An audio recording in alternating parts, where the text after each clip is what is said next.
اعوذ باللہ من الشیطان الرجیم بسم اللہ الرحمن الرحیم نحمدہ ونصلی علی رسولہ الکریم اما بعد فاعوذ باللہ من الشیطان الرجیم بسم اللہ الرحمن الرحیم سبحانک لا علم لنا الا ما علمتنا انک انت العلیم الحکیم رب زدنی علما رب زدنی علما رب زدنی علما۔ پیارے ساتھیو، جو پہلی آیت میں نے تلاوت کی اس واقعے کا حصہ ہے جس میں اللہ تعالیٰ نے حضرت آدم علیہ السلام کی برتری ثابت کرنے کے لیے فرشتوں سے کچھ سوالات کیے، جس کے جوابات صرف آدم علیہ السلام کو اللہ تعالیٰ نے سکھائے تھے۔ اس کے بعد اس واقعے کو ہم میں سے کون نہیں جانتا جس میں اللہ تعالیٰ نے فرشتوں کو آدم کو تسلیم کرنے کا حکم دیا اور ابلیس کا کردار سامنے آیا۔ ابلیس کے بہکاوے کے بعد ہم یہ بھی جانتے ہیں کہ حضرت آدم علیہ السلام کو اور ابلیس کو اللہ تعالیٰ نے زمین پر بھیجا، اور اس کے بعد حضرت آدم علیہ السلام کے بعد 1,24,000 پیغمبر اللہ تعالیٰ نے انسانی اصلاح اور ہدایت کے لیے مبعوث کیے۔ اپنے ہر پیغمبر کو اللہ تعالیٰ نے مختلف اوصاف، مختلف خوبیوں سے نوازا، مختلف معجزات عطا کیے، جن کی بنیاد پر انہوں نے اللہ تعالیٰ کا پیغام ایک مہم کی صورت میں انسانوں تک پہنچایا۔ سورہ بقرہ میں ایک آیت میں اللہ تعالیٰ بیان فرماتے ہیں، بسم اللہ الرحمن الرحیم، تِلْکَ الرُّسُلُ فَضَّلْنَا بَعْضَهُمْ عَلَى بَعْضٍ مِّنْهُم مَّن كَلَّمَ اللَّهُ وَرَفَعَ بَعْضَهُمْ دَرَجَاتٍ وَآتَيْنَا عِيسَى ابْنَ مَرْيَمَ الْبَيِّنَاتِ وَأَيَّدْنَاهُ بِرُوحِ الْقُدُسِ وَلَوْ شَاءَ اللَّهُ مَا اقْتَتَلَ الَّذِينَ مِن بَعْدِ مَا جَاءَتْهُمُ الْبَيِّنَاتُ وَلَٰكِنِ اخْتَلَفُوا فَمِنْهُم مَّنْ آمَنَ وَمِنْهُم مَّن كَفَرَ وَلَوْ شَاءَ اللَّهُ مَا اقْتَتَلُوا وَلَٰكِنَّ اللَّهَ يَفْعَلُ مَا يُرِيدُ۔ اور اس کی ترجمہ کچھ اور ہے کہ یہ پیغمبر جو ہم وقتاً فوقتاً بھیجتے رہے ہیں، ان میں سے ہم نے بعض کو بعض پر فضیلت دی ہے۔ بعض ایسے ہیں جن سے خدا نے گفتگو فرمائی اور بعض کے دوسرے امور میں مرتبے بلند کیے، اور عیسیٰ بن مریم کو ہم نے کھلی ہوئی نشانیاں عطا کیں اور روح القدس سے ان کی مدد دی۔ اگر خدا چاہتا تو ان سے پچھلے لوگ اپنے پاس کھلی نشانیوں کے بعد آپس میں نہ لڑتے، لیکن انہوں نے اختلاف کیا تو ان میں سے بعض تو ایمان لے آئے اور بعض کافر ہی رہے۔ اور اگر خدا چاہتا تو یہ لوگ باہم جنگ و قتال نہ کرتے، لیکن خدا جو چاہتا ہے وہ کرتا ہے۔ پیارے اور عزیز ساتھیوں، اس کے بعد انسانی اصلاح اور ہدایت کا اختتام اللہ تعالیٰ نے ہمارے پیارے نبی حضرت محمد صلی اللہ علیہ وسلم کی صورت میں پر ہوا اس کا اختتام، اور حضرت محمد صلی اللہ علیہ وسلم کو بھی اللہ تعالیٰ نے بہترین اخلاق اور اوصاف سے نوازا۔ اور آج جو ٹاپک ہے ہمارے ڈسکشن کا وہ یہی ہے کہ حضرت محمد صلی اللہ علیہ وسلم کے اسوہ حسنہ سے ہمیں کون سی قائدانہ اوصاف نظر آتے ہیں جن کو ہم اپنی اجتماعی اور انفرادی زندگیوں میں جس سے ہم زیادہ راہ لے سکتے ہیں۔ اور اس سلسلے میں اللہ تعالیٰ نے حضرت محمد صلی اللہ علیہ وسلم کے اوصاف کو سورہ آل عمران کی ایک آیہ میں بیان کیا ہے۔ وہ آیہ کچھ یوں ہے، بسم اللہ الرحمن الرحیم، فَبِمَا رَحْمَةٍ مِّنَ اللَّهِ لِنْتَ لَهُمْ وَلَوْ كُنْتَ فَظًّا غَلِيظَ الْقَلْبِ لَانفَضُّوا مِنْ حَوْلِكَ فَاعْفُ عَنْهُمْ وَاسْتَغْفِرْ لَهُمْ وَشَاوِرْهُمْ فِي الْأَمْرِ فَإِذَا عَزَمْتَ فَتَوَكَّلْ عَلَى اللَّهِ إِنَّ اللَّهَ يُحِبُّ الْمُتَوَكِّلِينَ۔ خدا کی مہربانی سے تمہاری افتاد مزاج ان لوگوں کے لیے نرم واقع ہوئی ہے، اے محمد صلی اللہ علیہ وآلہ وسلم، اور اگر تم بدخو اور سخت دل ہوتے تو یہ تمہارے پاس سے بھاگ کھڑے ہوتے، تو ان کو معاف کر دو اور ان کے لیے خدا سے مغفرت مانگو، اور اپنے کاموں میں ان سے مشاورت لیا کرو، اور جب کسی کام کا عزم مصمم کر لو تو خدا پر بھروسہ رکھو، بے شک خدا بھروسہ کرنے والوں کو دوست رکھتا ہے۔ عزیز ساتھیو، اس میں اللہ تعالیٰ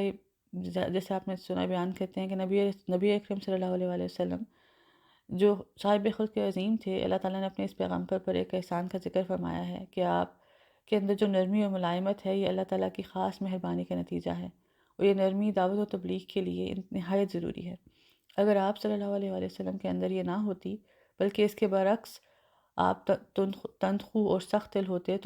تو لوگ آپ کے قریب ہونے کے بجائے آپ سے دور بھاگتے، اس لیے آپ درگزر سے ہی کام لیتے رہیے۔ پیارے عزیز ساتھیو،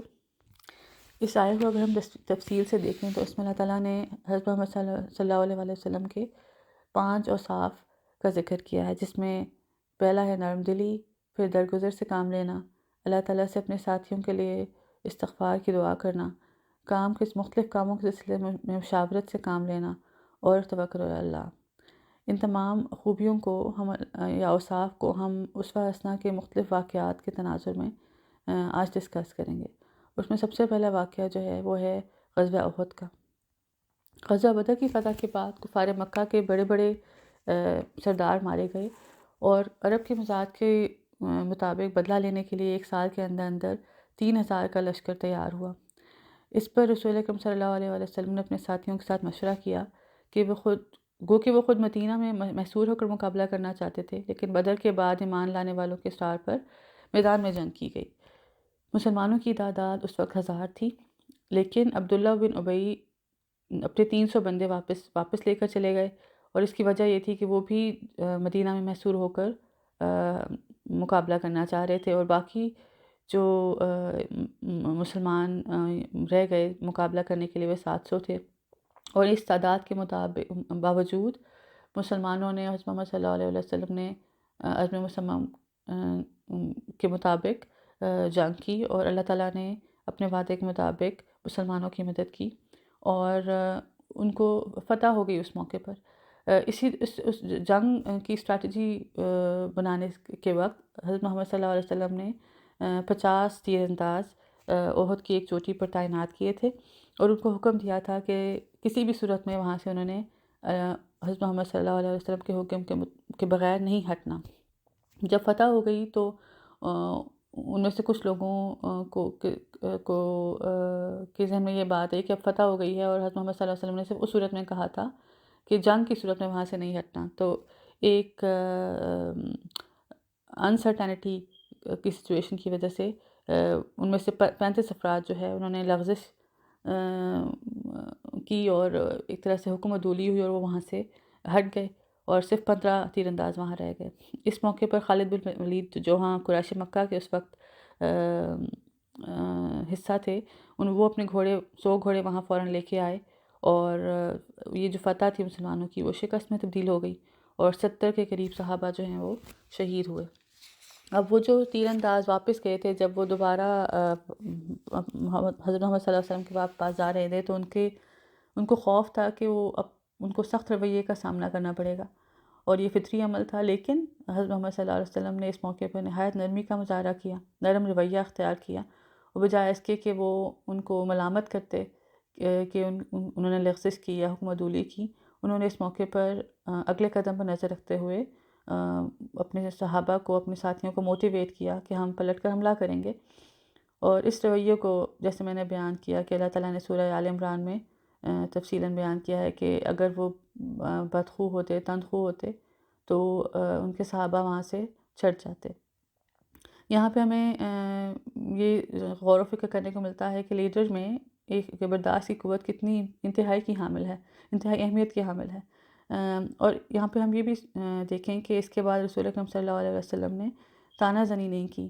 اور اگر ہم ذاتی طور پہ ایسی کسی سچویشن کا شکار ہوں تو ہم ایسے لوگوں سے کبھی دوبارہ مشورہ نہ کریں جن کا مشورہ ایک دفعہ کسی نقصان کا باعث بنا ہو، لیکن اللہ تعالیٰ کے حکم کے مطابق حضرت محمد صلی اللہ علیہ وسلم نے انہی صحابہ سے آگے مختلف معاملات میں مشاورت بھی کی، اور اس واقعے سے ہمیں اپنے انفرادی اور اجتماعی سطح پر اپنی زندگیوں میں اعلیٰ مثال ملتی ہے کہ اپنی اناؤں کی جنگوں میں کیسے ایک دوسرے کو درگزر کر دینا چاہیے۔ پھر ہمیں یہ بھی پتہ چلتا ہے کہ اگر کسی موقع پر ساتھیوں سے کوئی لغزش یا کوتاہی ہو جائے تو اسی موضوع کو لے کر نہ بیٹھا جائے، بلکہ اپنی غلطیوں کو درست کرتے ہوئے اپنی منزل مقصود کے حصول کے لیے اگلے قدم پر نظر رکھی جائے۔ پھر ہمیں یہ بھی پوائنٹ ہمیں سیکھنے کو ملتا ہے کہ مشاورت کی کیا اہمیت ہے، کہ اگر کبھی کسی ساتھی کا ایک مشورہ مفید ثابت نہ بھی ہو تو طعنہ زنی نہ کی جائے، اور آگے بھی جماعت کو جوڑے رکھنے کی نیت سے باہمی مشاورت جاری رکھی جائے۔ عزیز ساتھیو، اس کے بعد ایک اور بہت اہم واقعہ جو اسلامی تحریک کا بہت اہمیت کا حامل ہے وہ ہے صلح حدیبیہ، جس میں حضرت محمد صلی اللہ علیہ وسلم کا ایک قائد کے طور پر ایک مدبر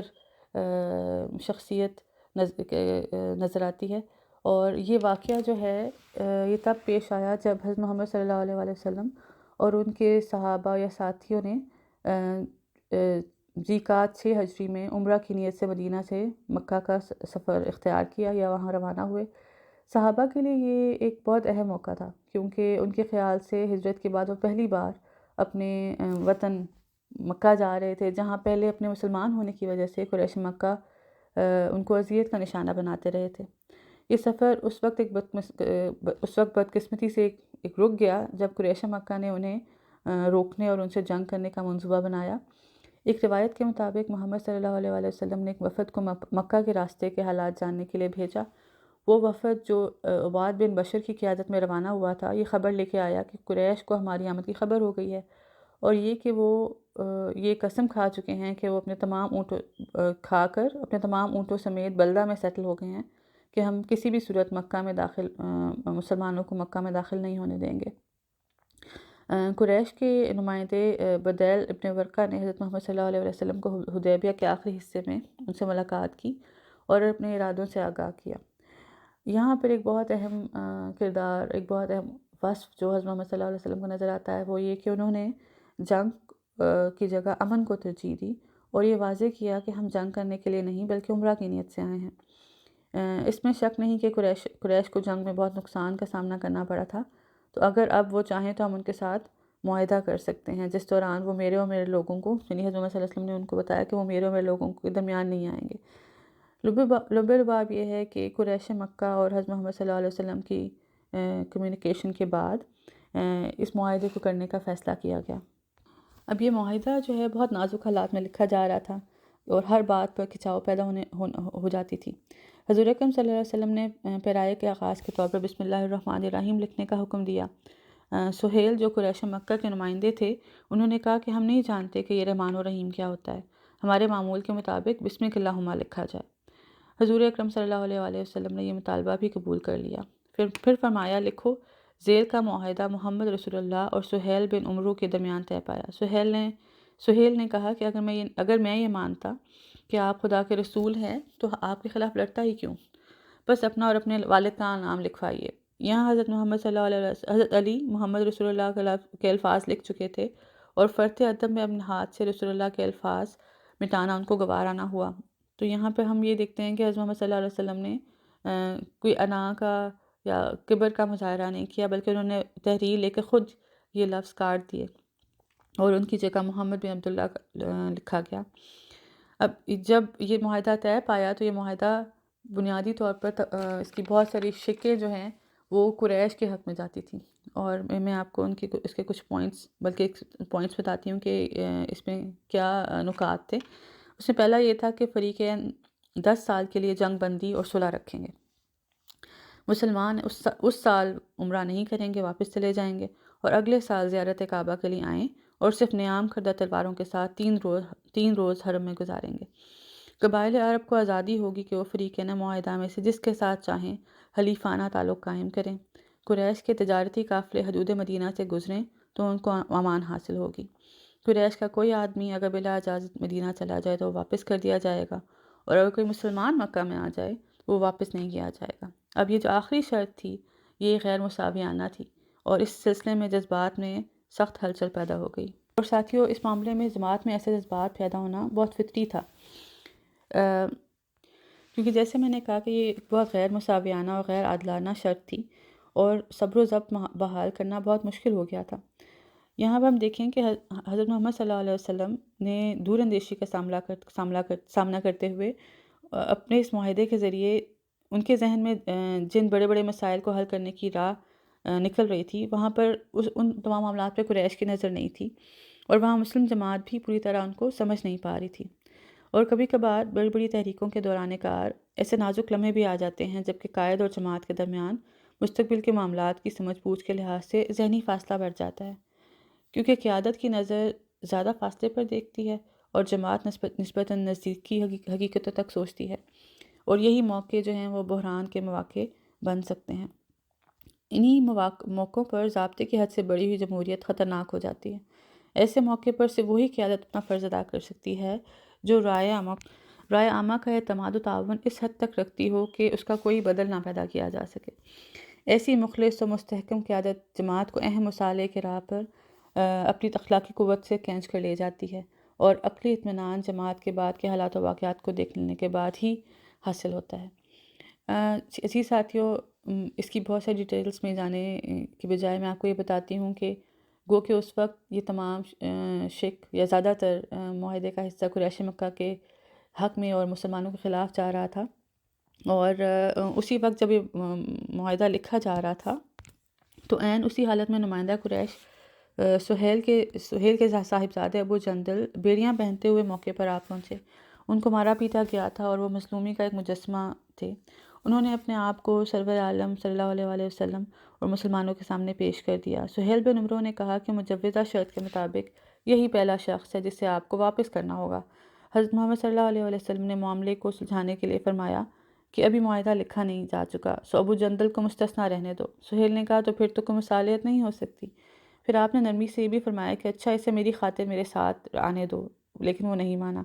مجبوراً حضرت محمد صلی اللہ علیہ وآلہ وسلم نے اس ظالمانہ مطالبے کو بڑے مصالحے کی خاطر قبول فرما لیا۔ اب ابو جندل نے جماعت کو مخاطب کر کے فریاد کی، مسلمانوں تم مجھے مشرکوں کے حوالے کر رہے ہو جو مجھے ایمان سے ہٹانے کے لیے مجھ پر تشدد کریں گے۔ یہ اپیل اپنے ماحول میں بڑی اشتعال انگیز تھی، مگر حضرت محمد صلی اللہ علیہ وآلہ وسلم اس وقت ٹھنڈے مزاج کا ایک بے مثل نمونہ تھے، اور انہوں نے ابو جندل کو نرمی سے سمجھایا کہ ہم نے معاہدے میں ایک بات تسلیم کر لی ہے، تو اب ہم عہد شکنی نہیں کر سکتے۔ تمہارے لیے اور دوسرے مظلوموں کے لیے اللہ تعالیٰ کوئی نہ کوئی راہ نجات نکالیں گے، ذرا صبر سے کام لو۔ ساتھیوں میں اس پوائنٹ پہ آتی ہوں کہ اس معاہدے کا کیا فوائد اینڈ پر حاصل ہوئے جو اس وقت مسلمان اور قریش مکہ نہیں دیکھ پا رہے تھے، اور حضرت محمد صلی اللہ علیہ وسلم کی ان تمام فوائد پر نظر تھی۔ اس کے ذریعے بہت سارے عظیم مقاصد حاصل ہوئے۔ ایک تو یہ کہ مسلم جماعت و مشرکین مکہ اور عرب کے درمیان ہر طرح کے میل جول کے راستے کھل گئے، لوگوں کی آمد و رفت ہوئی، برسوں کے بچھڑے ہوئے عزیز و اقارب اکٹھے ہو کر بیٹھے۔ مکہ میں جو غلط فہمیاں حضور اکرم صلی اللہ علیہ وسلم اور مسلم جماعت کے بارے میں ہوں گی، وہ مشرکین کی طرف سے سامنے آنے لگیں، اور مسلمان اس کو صاف کرتے ہوئے لوگوں کے سوالات کو جوابات دیتے، انہیں اپنی روحانی، ذہنی، علمی، اخلاقی اور مادی ترقیوں کا حال بتاتے، دعوت حق اور نظریہ اسلامی گھر گھر زیر بحث آنے لگا، اور امن کے حالات میں اسلام اس تیزی سے پھیلا کہ صلح حدیبیہ کے بعد کے 2 برس میں اتنی تعداد خوشی خوشی حق کے محاذ پر کھڑی ہوئی جتنی اس سے قبل کے 18، 19، 20 برسوں میں مجموعی طور پر حاصل ہوئی تھی۔ دوسرا مقصد یہ حاصل ہوا کہ جب جنگ و جدال سے نجات حاصل ہو گئی تو مسلمانوں کا جو فوکس ہے وہ ریاست کے نظم و نسق کی تعمیر کا کام سر انجام دینے پر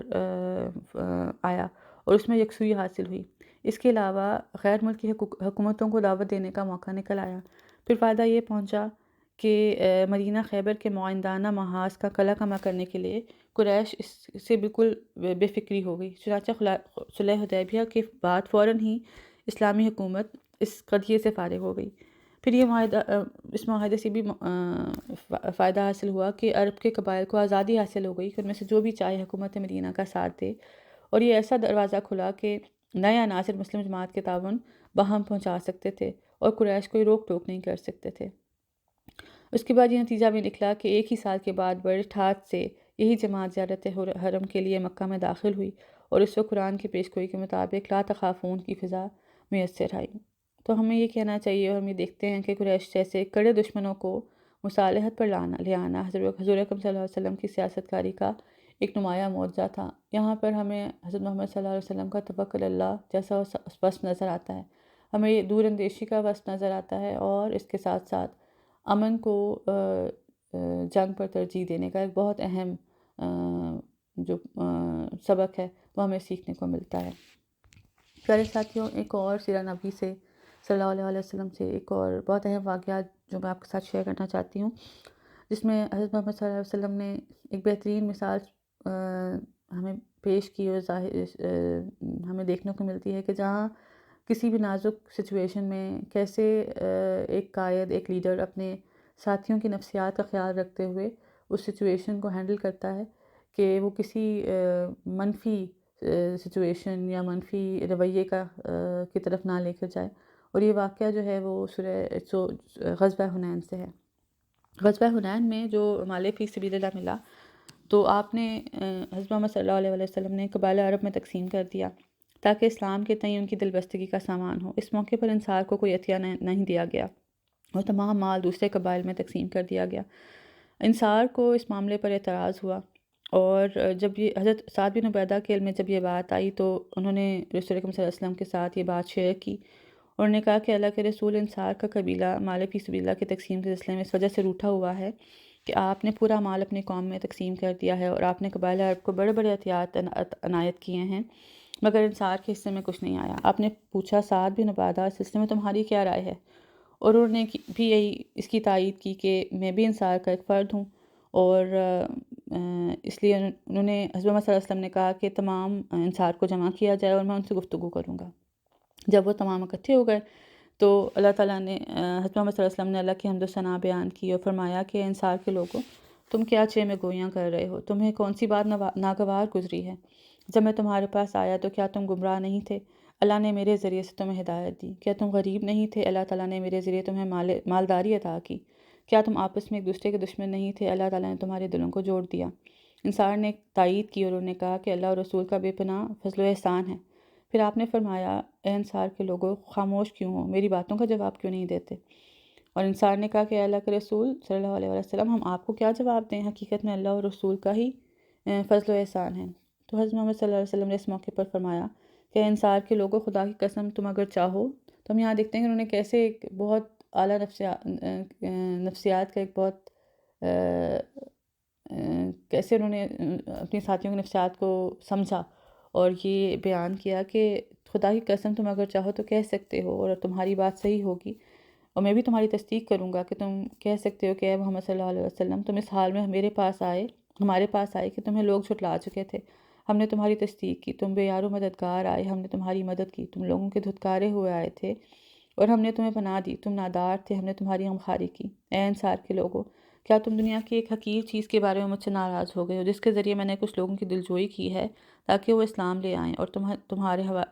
تمہیں تمہارے اسلام کے حوالے کر دیا ہے؟ اے انصار کے لوگوں، کیا تم اس بات پر راضی نہیں ہو کہ لوگ بکریاں اور اونٹ لے کر واپس جائیں، اور تم اللہ کے رسول کو لے کر اپنے گھر کو واپس جاؤ؟ اس ذات کی قسم جس کے قبضے میں محمد صلی اللہ علیہ وآلہ وسلم کی جان ہے،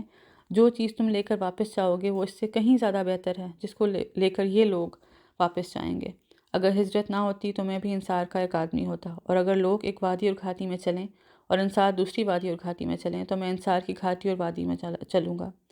انصار میرے قریب ترین ہیں اور دوسرے لوگ ان کے بعد۔ اے اللہ، انصار پر رحم فرما، ان کے بیٹوں اور بیٹوں کی اولاد پر رحم فرما۔ راوی کا بیان ہے ساتھیوں کہ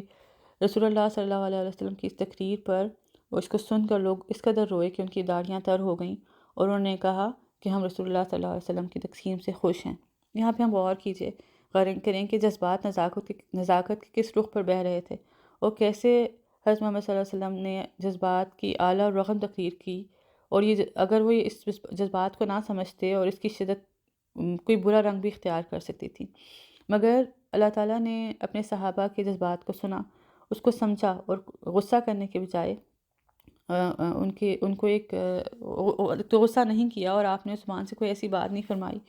جو سعد بن عبادہ یا ان کے ساتھیوں کے جذبات کو ناخوشگوار رد عمل تک پہنچا دیتی۔ تو آپ نے ان کی پوری طرح سے جذبات کی شدت محسوس کیا، اور اس کو ہم کہتے ہیں کہ انہوں نے ایموشنل انٹیلیجنس کا مظاہرہ کیا، انہوں نے جذبات کو، نفسیات کو سمجھا، اور آپ جانتے تھے کہ بشری تقاضے کے تحت جذبات کی یہ وقتی لہر ہے جس کو نہایت حکمت سے صحیح رخ دیا جا سکتا ہے اور جو دینا ضروری ہے۔ چنانچہ انہوں نے انصار کو سمجھانے کے لیے ان سے براہ راست گفتگو کا فیصلہ کیا، اور انہوں نے پہلے انصار کے جذبات کو نارمل کرنے کے لیے ان کا ماضی یاد دلایا، بتایا کہ حضور اکرم صلی اللہ علیہ وسلم اور خدا اور رسول خدا کے ذریعے انہیں کتنی عظیم نعمتیں حاصل ہوئی ہیں، اور اس شاد جہانی سے انصار کے جذبات جو ہیں وہ نارمل ہو گئے۔